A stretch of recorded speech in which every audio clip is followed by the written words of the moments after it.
कहानियाँ सुनी अनसुनी में मैं हर्षा आप सभी का स्वागत करती हूँ। आज की कहानी हमें उज्जैन के हमारे श्रोता दीपक गिरी जी के माध्यम से प्राप्त हुई है। दीपक जी, मैं आपका धन्यवाद करती हूँ और आपने जो कहानी हम तक पहुँचाई है वह एक प्रेरणादायक कहानी है। हमारे तमाम श्रोताओं को भी आपकी कहानी जरूर पसंद आएगी। कहानी को सुनकर आप अपने कमेंट्स हमारे कमेंट बॉक्स में अवश्य लिखिएगा। हम अपने श्रोताओं को बता दें कि प्रत्येक शनिवार को हमारी एक कहानी आप तक पहुंचती है। तो आइए सुनते हैं आज की हमारी कहानी, जो कि हमें प्राप्त हुई है उज्जैन के दीपक गिरी जी से। कहानी का शीर्षक है मेरी बुआ की राखी। रक्षाबंधन का त्योहार पास आते ही मुझे सबसे ज्यादा मुंबई वाली बुआ जी के राखी के कुरियर का इंतजार रहता है।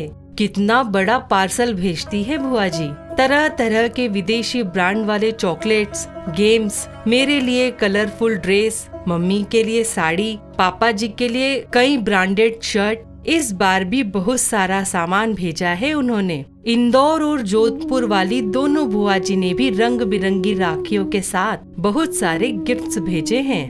बस बाड़मेर वाली जया बुआ की राखी हर साल की तरह एक साधारण से लिफाफे में आई थी। 5 राखियां, कागज के टुकड़े में लपटे हुए रोली चावल और 50 का एक नोट। मम्मी ने चारों बुआ जी के पैकेट डाइनिंग टेबल पर रख दिए थे ताकि पापा ऑफिस से लौटकर एक नजर अपनी बहनों की भेजी हुई राखियों और तोहफे देख लें। पापा रोज की तरह आते ही टी टेबल पर लंच बॉक्स का थैला और लैपटॉप की बैग रखकर सोफे पर बैठ गए।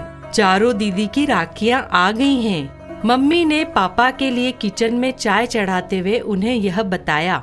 जया का लिफाफा दिखाना जरा। पापा को जया बुआ की राखी का सबसे ज्यादा इंतजार रहता था और सबसे पहले उन्हीं की भेजी राखी कलाई में बांधते थे। जया बुआ सारे भाई बहनों में सबसे छोटी थी, पर एक वही थी जिसने विवाह के बाद से शायद कभी सुख नहीं देखा था। विवाह की तुरंत बाद देवर ने सारा व्यापार हड़प कर घर से बेदखल कर दिया था। तब से फूफा जी की मानसिक हालत बहुत अच्छी नहीं थी। मामूली सी नौकरी कर थोड़ा बहुत कमाते थे। बेहद मुश्किल से बुआ जी घर चलाती थी। इकलौते बेटे श्याम को भी मोहल्ले के साधारण से स्कूल में डाल रखा था। बस एक उम्मीद से लेकर बुआ जी किसी तरह जिए जा रही थी।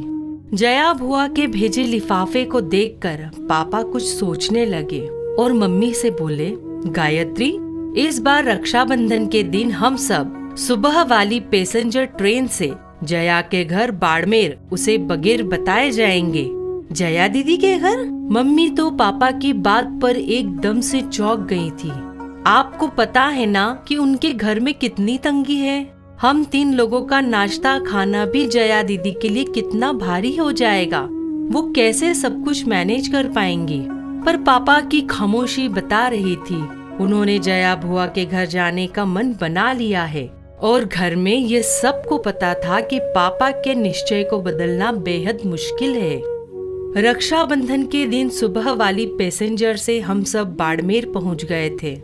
बुआ घर के बाहर बने बरामदे में लगे नल के नीचे कपड़े धो रही थी। बुआ उम्र में सबसे छोटी थी, पर तंग हाली और रोज की चिंता फिक्र ने उसे सबसे उम्र दराज बना दिया था। एकदम दुबली पतली कमजोर सी काया। इतनी कम उम्र में चेहरे की त्वचा पर सिलवटें साफ दिख रही थी। बुआ की शादी का फोटो एल्बम्स मैंने कई बार देखा था। शादी में बुआ की खूबसूरती का कोई जवाब नहीं था। शादी के बाद के 11 वर्षों की परेशानियों ने बुआ जी को कितना बदल दिया था।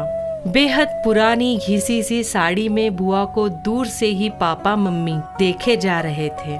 पापा की आंखें डबडबा सी गई थी। हम सब पर नजर पड़ते ही बुआ जी एकदम चौंक गई थी। उन्हें समझ नहीं आ रहा था कि वो कैसे और क्या प्रतिक्रिया दे। अपने बिखरे बालों को संभाले या अपने अस्त व्यस्त पड़े घर को दुरुस्त करे। उसके घर तो बरसों से कोई मेहमान नहीं आया था। वो तो जैसे जमाने पहले भूल चुकी थी कि मेहमानों को घर के अंदर आने को कैसे कहा जाता है। बुआ जी के बारे में सब बताते हैं कि बचपन से उन्हें साफ सफाई और सजने संवरने का बेहद शौक रहा था। पर आज दिख रहा था कि अभाव और चिंता कैसे इंसान को अंदर से दीमक की तरह खा जाती है। अक्सर बुआ जी को छोटी मोटी जरूरतों के लिए कभी किसी के सामने तो कभी किसी के सामने हाथ फैलाना होता था। हालात ये हो गए थे कि ज्यादातर रिश्तेदार उनका फोन उठाना बंद कर चुके थे। बस एक पापा ही थे जो अपनी सीमित तनख्वाह के बावजूद कुछ न कुछ बुआ को दिया करते थे। पापा ने आगे बढ़कर सहम सी गई अपनी बहन को गले से लगा लिया। भैया भाभी मुन्नू, तुम सब अचानक आज, सब ठीक है ना? बुआ ने कांपती सी आवाज में पूछा था। आज वर्षों बाद मन हुआ राखी में तुम्हारे घर आने का, तो बस हम सब आ गए। पापा ने बुआ को सहज करते हुए कहा। भाभी अंदर आओ ना, मैं चाय नाश्ता लेकर आती हूँ। जया बुआ ने मम्मी के हाथों को अपनी ठंडी हथेलियों में लेते हुए कहा। जया तुम बस बैठो मेरे पास, चाय नाश्ता गायत्री देख लेगी। हम लोग बुआ जी के घर जाते समय रास्ते में रुककर बहुत सारी मिठाइयाँ और नमकीन ले गए थे। मम्मी किचन में जाकर सबके लिए प्लेट लगाने लगी। उधर बुआ कमरे में पुरानी फटी चादर बिछे खटिया पर अपने भैया के पास बैठी थी। बुआ जी का बेटा श्याम दौड़कर फूफा जी को बुला लाया। राखी बांधने का मुहूर्त शाम 7 बजे तक का था। मम्मी अपनी ननंद को लेकर मॉल चली गई थी, सबके लिए नए ड्रेसेस खरीदने और बुआ जी के घर के लिए किराने का सामान लेने के लिए। शाम होते होते पूरे घर का हुलिया बदल गया था। नए पर्दे, बिस्तर पर नई चादर, रंग बिरंगे डोरमेट और सारा परिवार नए ड्रेसेस पहनकर जच रहा था। न जाने कितने सालों बाद आज जया बुआ की रसोई का भंडार घर लबालब भरा हुआ था। धीरे धीरे एक आत्मविश्वास सा लौटता दिख रहा था बुआ के चेहरे पर सच तो ये था कि उसे अभी तक भी सब कुछ स्वप्न सा लग रहा था। बुआ जी ने थाली में राखियां सजा ली थी, मिठाई का डब्बा रख लिया था। जैसे ही पापा को तिलक लगाने लगी, पापा ने बुआ को रुकने के लिए कहा। सभी आश्चर्यचकित थे।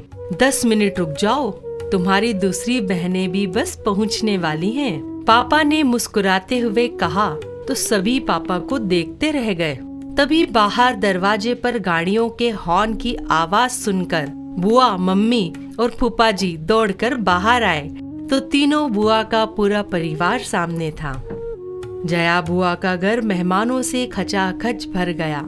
नीलम बुआ बताने लगी कि कुछ समय पहले उन्होंने पापा को कहा था कि क्यों ना सब मिलकर चारों धाम की यात्रा पर निकलते हैं। बस पापा ने उस दिन तीनों बहनों को फोन किया कि अब 4 धाम की यात्रा का समय आ गया है। पापा की बात पर तीनों बुआ सहमत थी और सबने तय किया था कि इस बार जया के घर पर सब जमा होंगे और थोड़े थोड़े पैसे मिलाकर उसकी सहायता करेंगे। जया बुआ तो बस एकटक अपनी बहनों और भाई के परिवार को देखे जा रही थी। कितना बड़ा सरप्राइज दिया था आज सबने उसे। सारी बहनों से वो गले मिलती जा रही थी। सबने पापा को राखी बांधी। ऐसा रक्षाबंधन शायद पहली बार था सबके लिए। रात एक बड़े रेस्टोरेंट में हम सभी ने डिनर किया। फिर गप्पे करते जाने कब काफी रात हो चुकी थी। अभी भी जया बुआ ज्यादा बोल नहीं रही थी। वो तो बस बीच बीच में छलक आते अपने आंसू पोंछ लेती थी। बीच आंगन में ही सब चादर बिछाकर लेट गए थे। जया बुआ पापा से किसी छोटी बच्ची की तरह चिपकी हुई थी, मानो इस प्यार और दुलार का उसे वर्षों से इंतजार था। बात करते करते अचानक पापा को बुआ का शरीर एकदम ठंडा सा लगा तो पापा घबरा गए। सारे लोग जाग गए पर जया बुआ हमेशा के लिए सुकून की नींद सो गई थी। शायद इसलिए कि वो अब इस सुकून को दोबारा खोना नहीं चाहती थी। भाई की गोद में एक बच्ची की तरह लेटे लेटे वो विदा हो चुकी थी। पता नहीं कितने दिनों से बीमार थी वो और किसी से कहा भी नहीं था उसने। आज तक सबसे मिलने की ही आशा लिए जिंदा थी शायद। अपनों का ध्यान रखें। जो समर्थ हैं वो अपने असमर्थ रिश्तेदारों एवं मित्रों की समय पर सहायता अवश्य करें, क्योंकि उन्हें सबसे ज्यादा जरूरत है आपकी। निश्चित ही आपको हमारी यह कहानी जो उज्जैन के दीपक गिरी जी द्वारा प्राप्त हुई थी पसंद आई होगी। ऐसी ही अच्छी अच्छी कहानियाँ आप हम तक पहुँचा सकते हैं। हम उन कहानियों को आपके नाम से ही प्रसारित करेंगे और इसी तरह की और भी कहानियाँ सुनने के लिए हमारी चैनल को सब्सक्राइब करना ना भूलें। तो मिलते हैं अगले शनिवार को एक नई कहानी के साथ। तब तक मैं हर्षा आप सभी से विदा लेती हूँ।